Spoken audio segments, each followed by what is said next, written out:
Hello, I'm Dr. Scott Watier. And I'm Tommy Welling, and you're listening to the Fasting for Life podcast.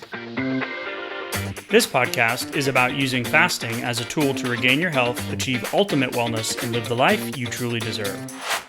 Each episode is a short conversation on a single topic with immediate actionable steps. We cover everything from fat loss and health and wellness to the science of lifestyle design. We started Fasting for Life because of how fasting has transformed our lives, and we hope to share the tools that we have learned along the way.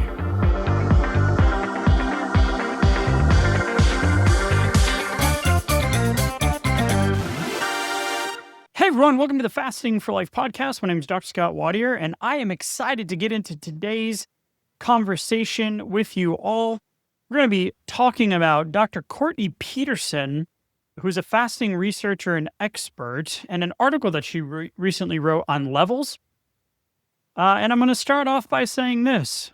One of the quotes from the article is, "I'm starting to think that dinner is the most important meal of the day. So we're going to unpack that together, tell you exactly what that means." Really great talking point, jumping off point, and adding our Fasting for Life framework to how to adapt this fasting lifestyle, not as a diet, but as a lifestyle overhaul to get you the results once and for all, to get you the life that you truly want, not just a silly number on the scale, but health, longevity, etc. So if you are new to the podcast, welcome in. Head back to episode 0, episode 1. You will hear our story, myself and Tommy, the founders of Fasting for Life, and how fasting transformed our lives, and what we do week in and week out on this podcast. So I do want to mention a shout out here. This is from MGL 2026, episode 343, 5-star review. Says, "I learned something from every episode, but I need to tell you that episode 343 makes so much sense. It's going to help so many people understand what their bodies are telling them. I know I am giving my plan a little refinement based on the info." So I had to go back and look at what episode 343 was, because I don't have them all memorized after however many years and millions of downloads, and we batched them out. So I was like, which one's 343? So this is the insulin resistance episode, where muscle versus liver type. And there's an actual resource that we created to help put you in one bucket, because one of the biggest things in the weight loss, obesity, food world that we live in is personalization, customization. That's what we do with our challenges and coaching. And hopefully what you can do in each one of these episodes is one actionable takeaway that can be specific to you, where you are in your journey, what your body's telling you, what's working, what's not working, so you don't fall off the wagon, throw the baby out with the bathwater, end up the wagon's in a ditch on fire, and you just keep getting the restart, regain train. We want you off of that roller coaster once and for all. So 343, give it a listen, download the resource. It is clear as day when I look at that and why certain things like intermittent fasting and keto weren't working for me back in the day. And we're going to talk about ketosis a little bit today as well. So let's get into this article. I'll give you a little bit of bona fides on Dr. Peterson. And even being in the fasting world for as long as we have, just being able to understand the what and the why behind the actions that we take on a day-to-day basis. I do want to mention elephant in the room as well. If you notice you haven't heard Tommy's voice yet today, we are in full summer swings when we're recording these, and we just haven't been able to get our calendars to match. So more to come on that, but hopefully I can still deliver you an actionable, exciting, uplifting, hopefully not too nerdy episode today. So the article from Levels is 6 things a fasting researcher wants you to know about when you eat. And here are some of the things from, she spoke to director Mike Haney on A Whole New Level podcast. She has a PhD in physics from Harvard, now runs one of the field's most tightly controlled feeding study labs as an associate professor of nutrition at Harvard and the T.H. Chan School of Public Health, led the landmark 2018 study that helped create the early time-restricted feeding research category. Did not know that. Went back and looked. We've talked about some of her articles before. These will all be listed in the show notes for you as well. So this is really like her rigor and her specialty is the controlled feeding studies. And this is why I really love leaning on this data, because we are right in the sweet spot. Call out the biases, call out the potential, I don't want to say oversights, but insights into the reading between the lines. And hopefully I can do that for you today. So when we're going through the article, I kind of led with this misnomer that maybe dinner is the most important meal of the day. So if you look at the screen capture of the video recording of the podcast, it says, "Stop eating late" with Dr. Courtney Peterson. But here's the reality of time-restricted eating. And when I say time-restricted eating, if you're new to fasting, that just means shrinking the time that you eat during the day, right? So everybody pretty much does an overnight fast, but when you start to eat to when you stop eating is where we're starting to see some really great results with TRE, time-restricted eating, TRF, time-restricted feeding, intermittent fasting. Those are all interchangeable words, but when we're looking at some of the research that came out of this lab, we've done different articles on this before, is that an 8-hour window without tracking, without rigorous, conscious frontal cortex brain activation, just shortening your window decreases your intake, which translates to about a 4 to 7% loss of body fat, body weight over 6 to 12 months. So if you did nothing different, if you used none of our resources, if you didn't do a challenge, if you aren't part of coaching, didn't change the foods you were eating, all you simply did was make an 8-hour eating window every single day, you're going to see 4 to 7% body weight loss over 6 to 12 months. That's about 2 pounds a month for someone in the excess obese, 30 to 35 BMI category. That's incredible. One of the things that she says as a research scientist is this isn't better or worse than calorie restriction. It just seems to be easier to stick to. And that's why we believe that fasting is a tool that almost anybody can use as long as you're not a kid or a pregnant woman, right? The power is in the vehicle and in the simplicity of it. So in some of the metabolic chamber testing they did, TRE didn't necessarily increase calories burned. That's a false claim. But they simply ate less without trying. I don't know about you, but in today's world, that sounds pretty good to me. Ghrelin, we've done studies on this. The hunger hormone dropped in the morning. Now here's the catch. And PYY, satiety hormone, rose in the evening. But that suppression of the appetite, the hunger hormones, fades about 1 to 2 hours before bed. We just had this conversation on a most recent coaching call with someone being like, man, that 8 to 10 p.m. window is killing me. That's a tricky spot for a lot of folks. It was how I grew up. After dinner, TV was on, ice cream, chips, popcorn, snacks, all of that kind of stuff was there. So you do get the benefits throughout the day with TRE, time-restricted eating, intermittent fasting. Ghrelin dropped in the morning, so the growling, the hunger hormone. The satiety hormone rose in the evening, but that suppression or that balance faded about 1 to 2 hours before bed, which was really cool to see this as a research outcome. So simply sticking to, and this is episode 311, foundational fasting, 16 to 18 hour fast every single day, is the simplest way to start the weight loss train. It's not a metabolic magic trick at that level of time-restricted eating. But know that 1 to 2 hours before bed is going to be the hardest. It's the thing that I still struggle with to this day. Plan for it. Know it so it's sustainable and not a letdown, right? So that's where we talk about removing the habit, brushing your teeth earlier than you would before you go to bed, having apple cider vinegar as kind of like the palate cleanser, go for a walk, crochet, read a book. We need to replace that habit of that snacky, cravey, pantry grazing behavior and put another behavior in place so you still get the dopamine and you still stay on track. Another one of the cool things that came out was blood pressure and insulin sensitivity. So two things that we definitely want to see change in the long term. They happened, again, without weight loss. This was a study specifically in men that she references, 6-hour early eating window versus a 12-hour window, lowered blood pressure by 10 to 12 points. And in proved insulin sensitivity, the effectiveness, all of the stuff that the GLPs are talking about, independently of weight loss. So that 8-hour window, again, that foundational fast, delivers most of the same benefit with far less difficulty or complexity. So when they went deep into the research, the early time restricted feeding, so the earlier window, decreased the blood pressure, increased the insulin sensitivity, and decreased oxidative stress. This was a study done in pre-diabetic men in Cell Metabolism 2018. So that earlier window, so that's where we've changed our tune over the years.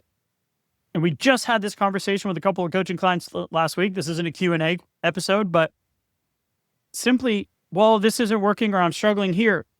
For the next 2 weeks, I just want you to stop eating late. Get the majority of your food in earlier in the day, and we'll talk about that. I'm starting to think that dinner is the most important meal and what the heck that means. So this is where you will see tracking other metrics other than the scale. Maybe you're at a life craziness point, stress is high, sleep isn't great. Track your blood pressure. Use the insulin assessment. Track your blood sugar. Because that is absolutely going to be moving the needle beneath the surface. I foreshadowed a little earlier talking a little bit about ketosis and why keto, we believe, is a short-term strategy. And now if you're doing keto and it's working for you long-term, great, right? If it's working and you feel good and your numbers are good and your labs are good and your weight's good, great. But what we found here is she deliberately went after this is that a 16 or 18-hour window isn't a magic fat-burning switch. And they found that no signs of any sort of selective fat burning or preservation of muscle happened at that shorter fasting window. Because ketosis barely shows up at that 16 to 18 hour mark for most people that are carrying excess weight. We really start to see the ketones ramp up, and we did this episode recently where we looked at a 7-day fast, and that 2 to 3 day mark is where the magic happens. Because when we're doing this intermittent fasting lifestyle, muscle loss isn't a concern. It used to be, but it's not anymore. 36 to 48 hours, you don't really have to worry about it as long as you're protein pacing your meals. And obviously kids and adolescents and pregnancy, not applicable. But 16-8, 18-6 won't produce that deep accelerated ketosis or tapping into those long-term fat stores, which is why we vary our schedules each week. Foundational fasting, longer fast. Foundational fasting, longer fast. Bi-weekly, 36 to 72 hour fast. Especially if you're carrying that excess weight. Protein, and resistance exercise are the two things that will preserve and build muscle while you lose weight. Okay? Section 4, or topic 4 that I wanted to go over today, was when you eat may matter as much as how long you fast. So, blood sugar control is naturally best mid to late morning and worsens throughout the day. This is the connection to the circadian rhythm. It's not just a function of the intake of your food. So studies that show eating windows ending before 6 p.m. consistently show blood sugar, blood pressure benefits where later windows don't have those same benefits or only show benefits from weight loss. So this is where I was talking about earlier is the quote from the article that really stood out to me was, I'm starting to wonder if dinner is the most important meal of the day.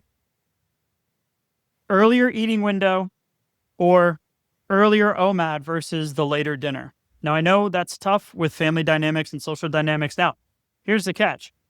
If there's a celebratory meal out, yeah, go enjoy that meal, right? If it's a dinner out with friends, yeah, don't be like, I'm going to eat before we come and I'll just sit there and sip soda water. No. The research that came that backs this up was Japanese research that found that breakfast skippers split into two risk groups. Those who ate dinner late had higher cardiovascular and obesity risk versus those with a normal dinner time no elevated risk. The sharpest evidence was that when they did a junk food study, identical junk food barely moves blood sugar in the morning, but spikes it much more at night, which goes back to the first topic that we were talking about today, which was that the appetite suppression dwindles those last 2 hours of the day, which is the most difficult time. Your insulin sensitivity is less. Your insulin resistance, in other words, on the other side is greater. So the hierarchy here for her, which I thought was cool coming out of all the research, was early TRE, finishing dinner by 6. And she says, breakfast like a king, dinner like a pauper.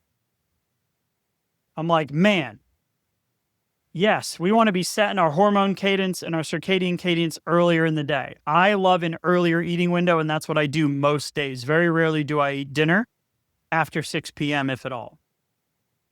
So, number 1, early TRE, early intermittent fasting window, finishing dinner by 6. Skip breakfast. Now, here's the thing. She is a fasting researcher. So still hitting that foundational 16-hour fast, even if your window has to be later, really try to make that cutoff. And the fallback here, the catch-all, is don't eat within 2 to 3 hours of bed.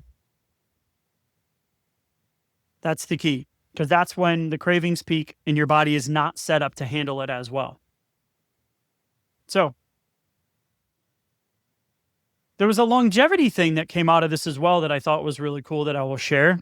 Now, this was animal data in mice. So the signal is going to be much smaller in humans here, but I really thought it was cool to share. And this is a challenge. My wife's very competitive, which I love. I don't have that competitive edge. Even playing cards, I'm like, meh, you can win. It's fine.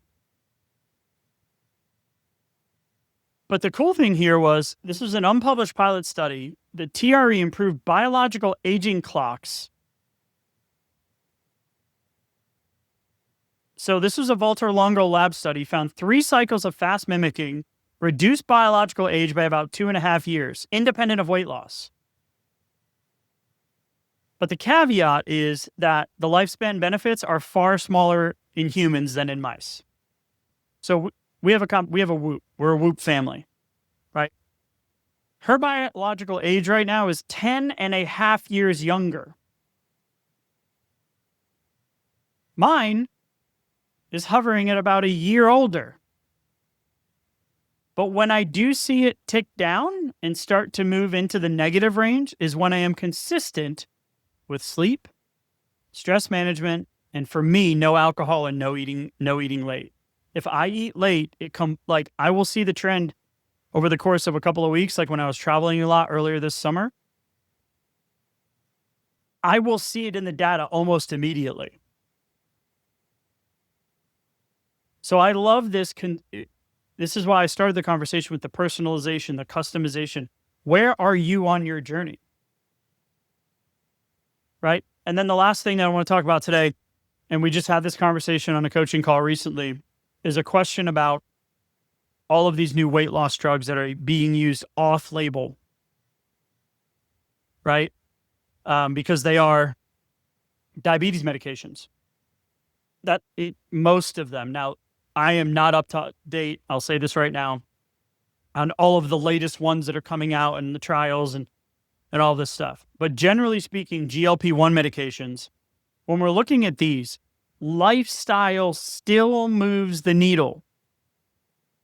Because the data is showing, and there's a couple of studies that are referenced here, Lancet Diabetes and Endocrinology, February 2026, right? This is a diabetes study because this is the GLP medications. This is the decreased risk of cardiovascular events and all of the lifestyle chronic conditions that we have. They followed 98,000 veterans with type 2 diabetes. GLP-1 use alone was associated with 16% lower cardiovascular risk. Right? 6 to 8 healthy lifestyle habits by itself showed a 60%. So 16 versus 60. So GLP-1 versus lifestyle. 16 versus 60. Combining both, it was a 43% lower versus neither on a standalone study. So this really should be framed as complementary, not competing.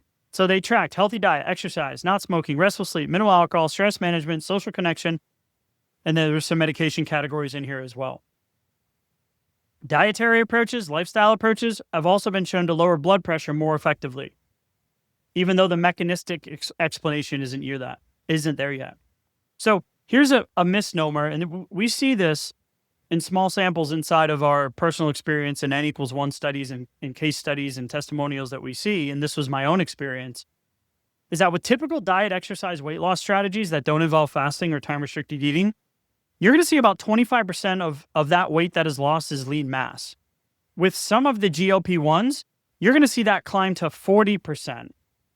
And with semaglutide and some of the older drugs like liraglutide, you're going to see up to 60%. And a systematic review in 2026 found people who discontinue GLP-1s regain baseline weight in about 1 to 7 years on average, roughly 4 times faster than the lifestyle interventions or the lifestyle behavior programs.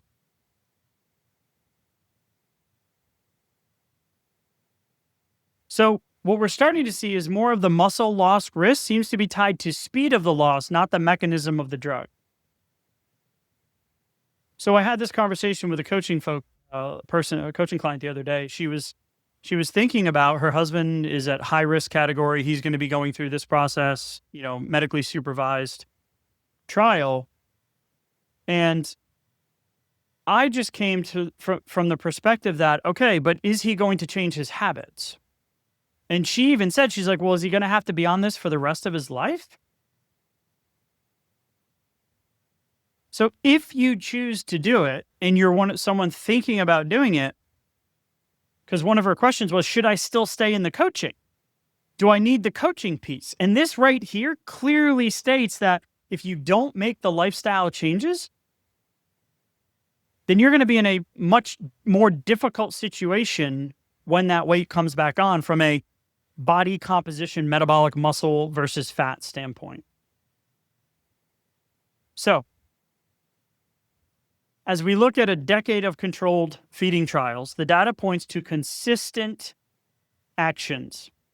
Compressing the eating window helps people eat less without an overbearing need to track and monitor and all that pressure that comes with that old diet mentality.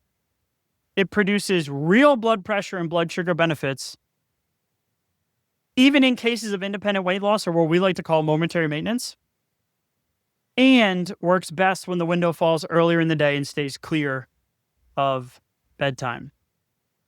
So hopefully, as you're listening, you can see why I thought this was a really cool kind of overview article from a fasting researcher. And it's not that dinner is the most important meal of the day. That old adage of breakfast is the most important meal of the day. But it's when you're eating it. And we just keep coming back to the fact that earlier is better, and know that later craving kind of appetite suppression when you're doing TRE or intermittent fasting lifestyle, know that window's coming and plan for it. Not if it comes, but when it comes. So, as I wrap up today, you might be thinking, what are my action steps? Well, as you're listening, 1 or 2 things that stand out to you, right? So big picture, one of the takeaways from today's episode, let it be this. The fasting research is finally catching up to what a lot of us in the fasting world have been feeling. And Peterson's data confirms that shortening that window helps you consume less without white knuckling it. It improves blood pressure and blood sugar and insulin sensitivity before the scale even moves. And dinner timing might matter more than we've ever given it credit for.